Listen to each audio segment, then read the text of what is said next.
Oke, what's up guys? Kita jumpa lagi di lesson ketiga. Oke,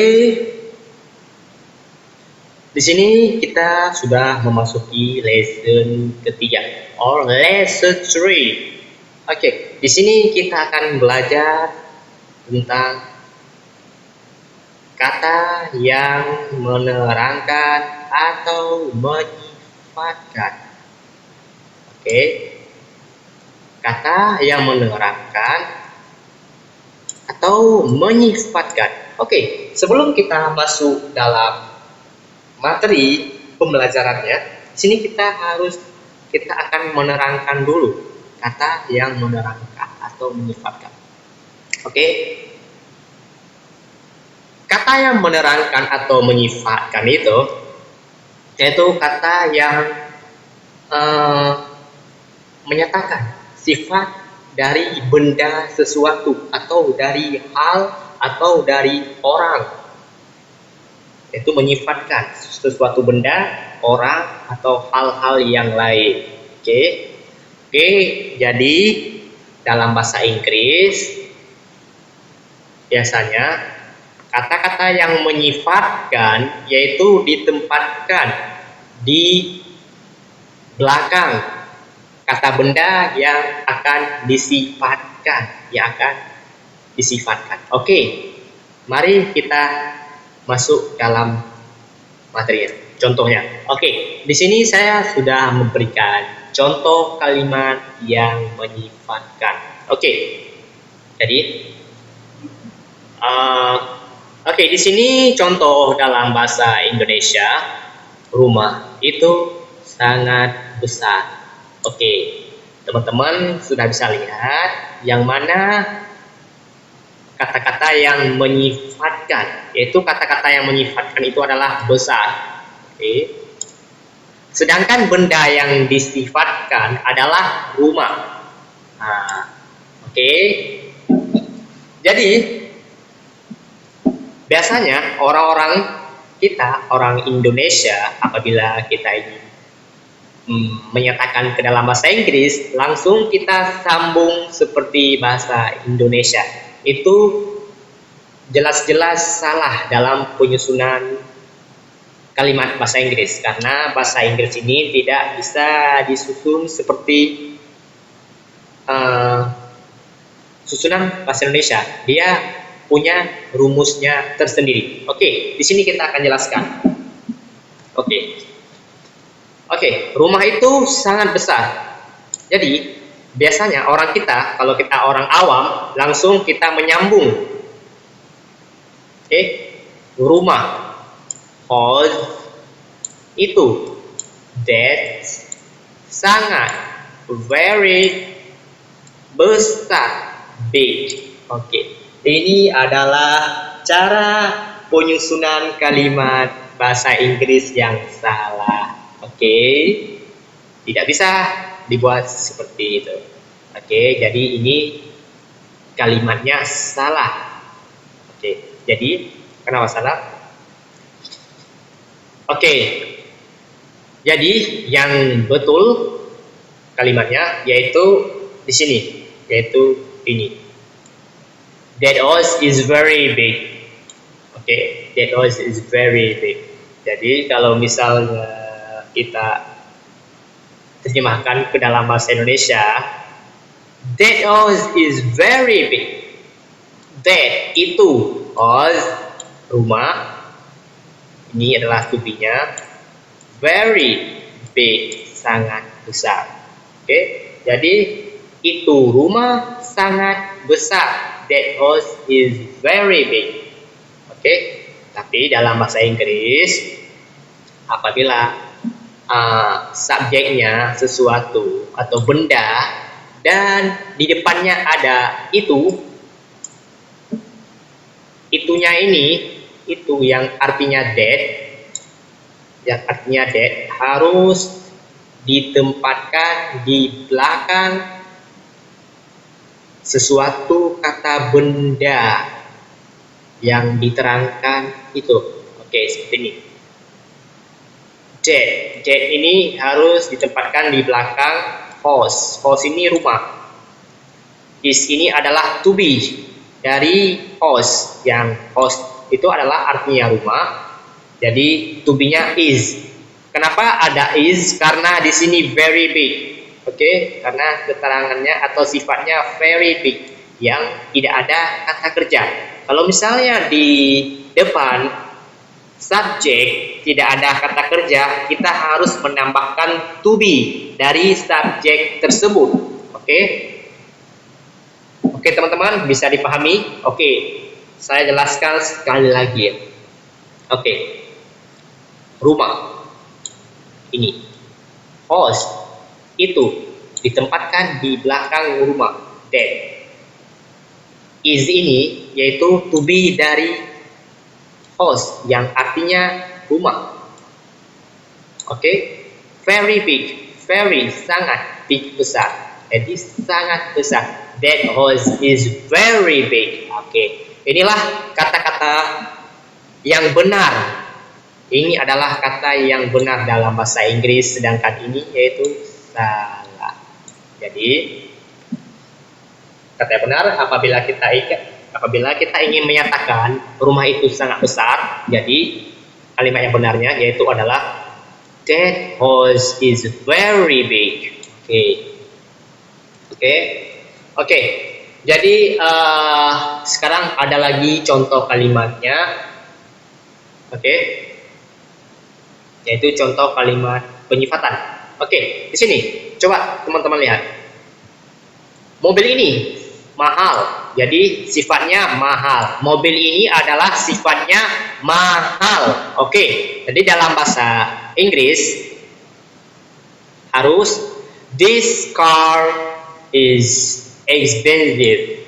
Oke, jadi mobil ini. Jadi this ini yaitu ini harus ditempatkan di belakang mobil kalau dalam bahasa Inggris. This car, situ to be dari car adalah is, karena di depan is ini yaitu mahal, yaitu kata sifat. Kata sifat, kalau di depannya ada kata sifat harus ditambahkan to be dari subjek ini, car. Oke, contoh kedua. Mobil itu juga mahal. Mobil itu juga mahal. Oke. Yang dalam bahasa Inggrisnya, that car is also expensive. Oke. Jadi cara penyusunannya, that dari mana that ini? That ini dari sini, itu. Car itu dari sini, mobil. Ya. Is ini adalah dari to be-nya mobil. Kenapa ditambahkan to be? Karena di depan to be itu tidak ada kata kerja dan itu adalah cuman kata penyifatan, also expensive. Oke. Inilah cara pembuatan tentang kalimat penyifatan. Oke. Di contoh selanjutnya, anak perempuan itu sangat rajin. Anak perempuan itu sangat rajin. Yaitu berarti anak perempuan itu sifatnya rajin. Oke. Jadi cara membuat kalimatnya harus seperti ini. That girl is very diligent. Oke. Jadi anak perempuan itu that itu anak perempuan dalam bahasa Inggrisnya girl. That girl is ini adalah to be dari girl, is very sangat diligent, rajin. Oke teman-teman, bisa dipahami dengan pembelajaran ini? Sejauh ini bisa dipahami? Oke, kita lanjutkan lagi ke contoh selanjutnya. Anak laki-laki itu malas. Anak laki-laki itu malas. Oke, jadi dalam bahasa Inggrisnya, That boy is lazy. Oke. Coba perhatikan, anak laki-laki itu malas. Itu harus ditempatkan di belakang, di awal. That boy itu yang artinya anak laki-laki. Is to be dari boy adalah is. Lazy ini malas. Oke. Oke, bisa dipahami? Oke, dan begitu seterusnya. Seperti saya anak yang rajin. Saya. Subjeknya adalah saya. I. To be-nya I'm. Oke. I am a diligent boy. I am a diligent boy. Saya anak yang rajin. Oke. Saya adalah seorang anak yang rajin. I am a diligent boy. Oke. Jadi diligent ini adalah artinya rajin. Rajin ini adalah kata sifat. Jadi kalau dalam bahasa Inggris kata sifat itu harus ditempatkan di belakang kata yang diterangkan, boy. Berarti kata yang ingin disifatkan ini adalah boy. Jadi kata sifatnya harus diletakkan di belakang boy, yang artinya diligent boy, yang artinya adalah anak yang rajin.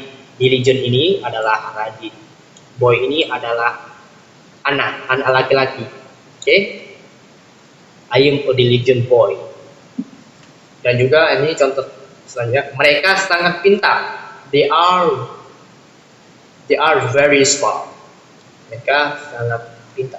Nama aslinya itu they are very smart. Oke. Oke. They adalah mereka, are adalah to be dari mereka, very smart. Artinya yaitu pintar. Very smart, sangat pintar. Oke. Jadi sekali lagi saya ingin mengingatkan kepada teman-teman, apabila ada suatu kata sifat dan juga ada sesuatu kata benda atau seseorang yang ingin diterangkan kata sifat seperti ini, diligent, rajin, itu harus ditempatkan di belakang kata yang disifatkan. Ya, Oke, saya rasa cukup sekian hasil pembelajaran kita untuk lesson kali ini. Mudah-mudahan teman mengerti dengan pembelajaran kali ini. Oke, sebelum kita akhiri pembelajaran ini, jadi teman-teman harus melihat dulu sejauh mana pemahaman teman-teman dalam mempelajari bahasa Inggris ini. Oke, jadi dengan cara mengerjakan soal latihan di ini. Soal latihan di sini. Nanti setelah teman-teman kerjakan soal latihan di sini, nanti teman-teman bisa cek jawabannya di sini. Oke, nanti apabila bisa cek jawabannya di sini. Apabila dengan soal latihan teman yang kerjakan tidak sama dengan kunci jawaban di sini, berarti teman-teman tidak paham dan bisa dipelajari lagi. Makanya kami gunanya buat ini soal latihan dan kunci jawabannya. Oke, saya rasa cukup sekian. Terima kasih. Sampai jumpa lagi di lesson selanjutnya. Terima kasih. Bye. Thank you.